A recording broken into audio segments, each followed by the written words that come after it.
Everything flows here at Chapin's Inferno, a wandering cauldron of politically incorrect commentary.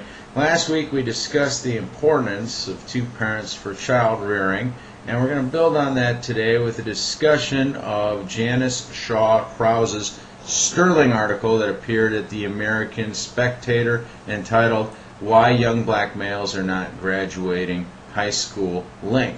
As you know, I believe that the creation of the great anti-society programs in the 1960s harmed all American families by paying women to have children without men.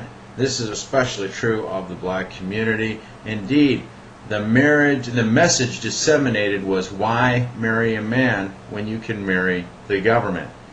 A practice that many single mothers still continue to this day. Here's Krause. A new report from the Schott Foundation reveals that only 47% of black male students earn a high school diploma on time. Ironically, this report came out shortly after Judge Vaughn Walker ruled regarding Proposition 8 in California.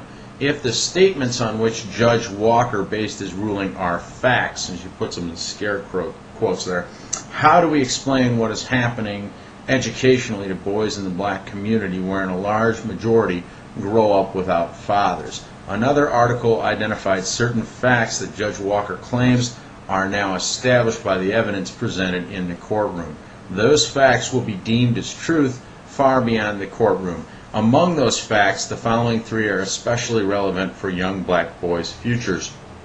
1. Gender no longer forms an essential part of marriage. 2. The gender of a child's parent is not a factor in a child's adjustment.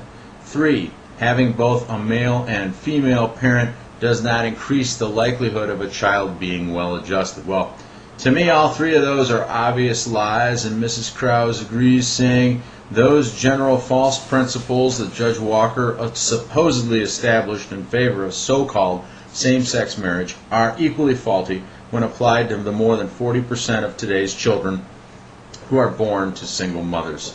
They are doubly relevant when the majority of those children are black. Here are some irrefutable facts that Judge Walker and his ilk need to ponder. Poverty. When it comes to poverty, a contributing factor for dropping out of school, the majority of dropouts are single parents. 37% of single moms and 17.5% of single dads are in poverty, whereas only 6.7% of married couples are. And the government, with their welfare checks, perpetuates and institutionalizes this poverty. Inferno counterplan here: instead of increasing benefits for each child that is born, give them a sum set amount, make that a monthly standard payment, and do not increase the figure based on the number of children that you have thereafter.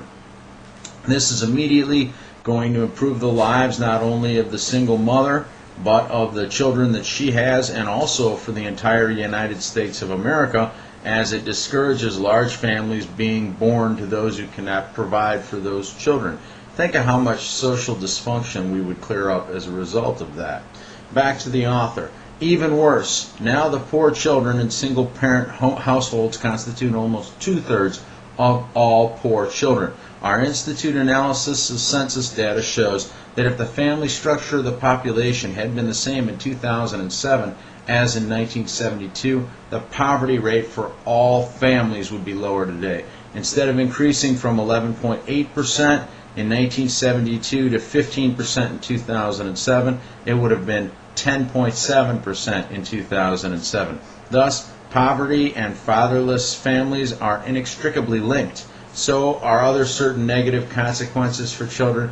We have 40 years of social science data detailing the higher frequency of adverse child development outcomes for children raised in single mother households. Bad schools. While plenty of poor children excel in school, other factors contribute to poor educational outcomes for black boys, including bad schools in minority areas.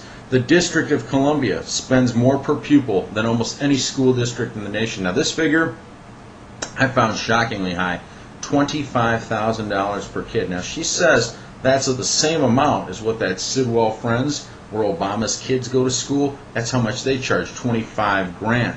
I'm glad she mentioned that, because you have no idea how many otherwise intelligent and educated people believe that the problems with our schools today are all about school funding. This is totally fallacious. Our schools we spend a fortune on our schools in the United States, and it's not a direct correlation to what kind of education the child receives, the amount that is spent on that particular school. Yet the D.C. schools rank consistently among the poorest in the nation, with rundown facilities and bloated central management. Both New York and New Jersey also spend huge sums on education. Another factor, family breakdown. Yes, poverty and poor schools are partly to blame, but black children suffer disproportionately because of family breakdown. White and Asian parents are more likely than black and Hispanic parents to read to their children. For whites, it's 68% who read, 66% for Asian parents, black 50%, and Hispanic 45%.